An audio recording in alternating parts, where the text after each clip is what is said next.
Prof. Andre Duvenage joins us now for some analysis on this possible reshuffle. A very good evening to you, Prof, and thank you for your time. So here Lewis has publicly praised Steenhuisen's market access achievements while simultaneously now requesting to have him demoted.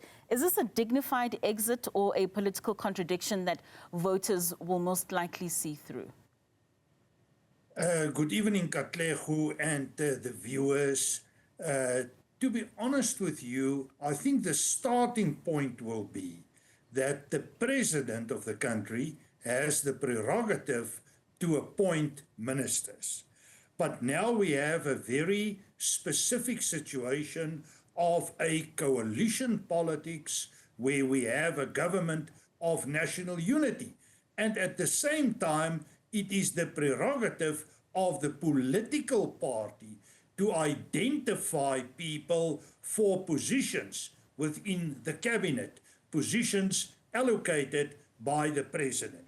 So I think we have seen the DA now making a proposal to the president to make a number of changes. You have mentioned a number of them. The core one has to do with John Steenhuisen being replaced by Willie Oukamp.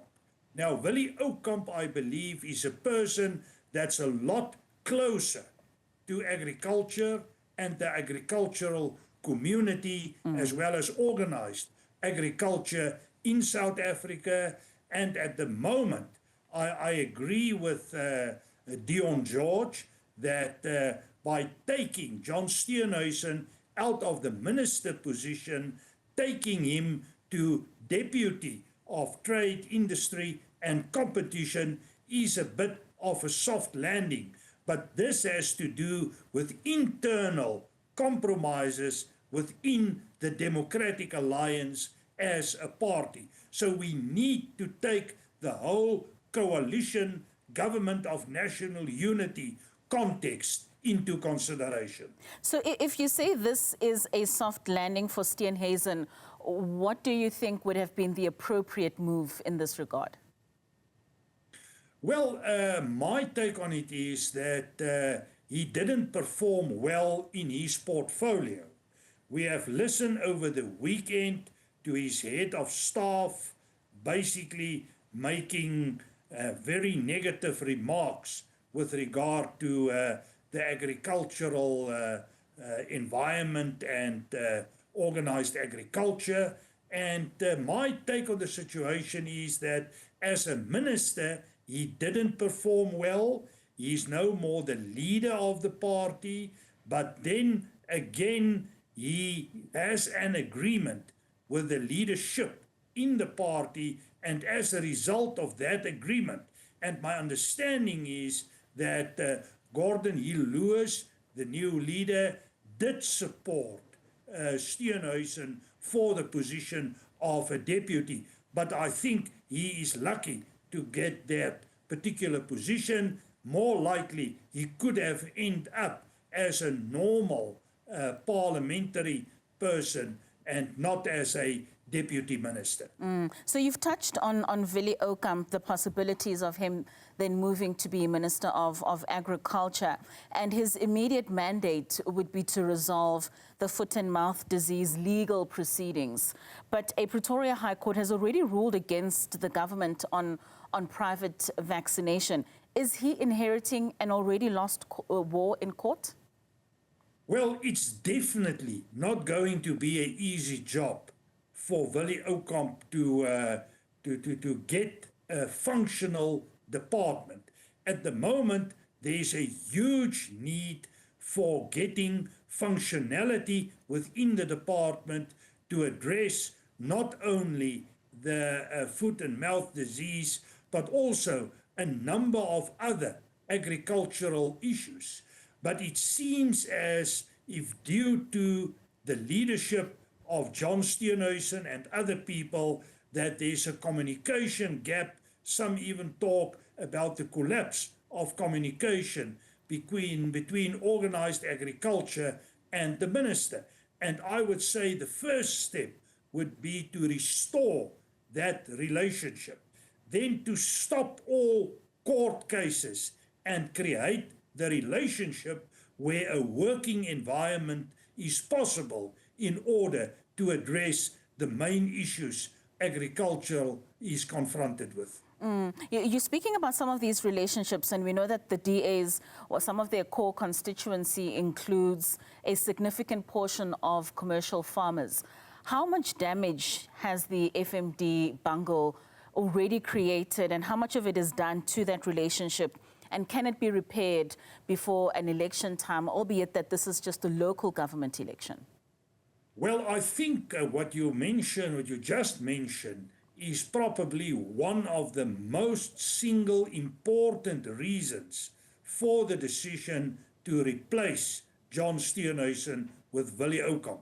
It became clear for the leadership in the Democratic Alliance that they are not only losing support among the agricultural community and leading farmers, but also with regard to the broader Afrikaner constituency, which is closely linked to the farming community, and they are building up to an election towards November 2026, and at this point they cannot afford to lose that particular constituency, especially because they are confronted with other opposition parties like the Patriotic Alliance, which is bringing big resistance against the DA in the Western Cape and in other areas in South Africa. So it is for the DA of strategic importance to ensure that the farming community and the Afrikaner community still support the Democratic Alliance during the 2026 local elections. Do you think that these reshufflings are in the best interest of citizens, especially when it comes to service delivery?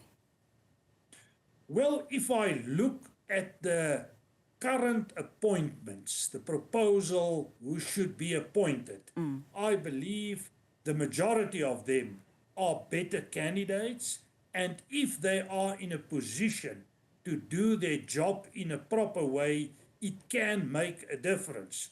But we need to take into consideration, we are talking about huge administrative and bureaucratic structures. You cannot turn them around easily within a short space of time. In that sense, it is going to be difficult.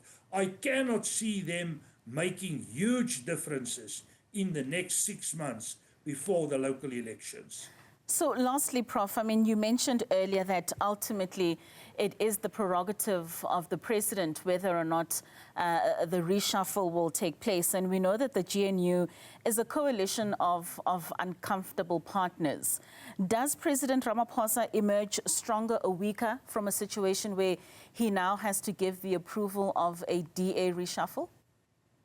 Well, I think Mr. Ramaphosa is in an extremely difficult position at the moment. He's confronted with a number of issues, not only within the context of the government of national unity, but we know what is going on with the Article 89 investigation in terms of impeachment of the president, and it's not always sure how parties within the government of national unity is going to position themselves with regard to the impeachment case against the president. So there's a number of considerations, and the reaction coming from the president that the president is applying his mind is a very interesting one.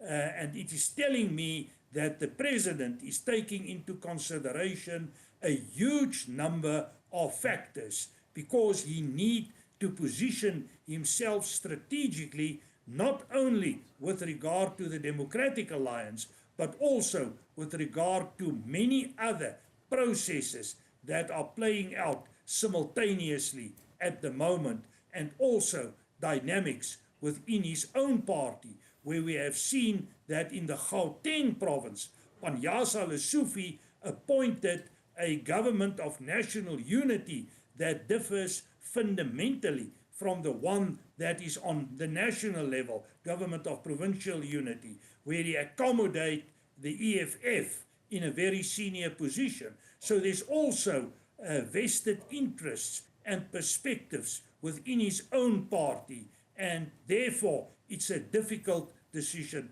It is not just straightforward that he would accept all these proposals. Yeah, well, certainly a move that would have seemed unthinkable a year ago. Prof, thank you so much for joining us and giving us your perspective. That's Prof. Andre Duvenhage speaking to us there on the DA cabinet reshuffle proposal and that request from their leader, Jordan Hill Lewis. After the break, we speak to Obosa's Nobuntu Hlazo Webster. So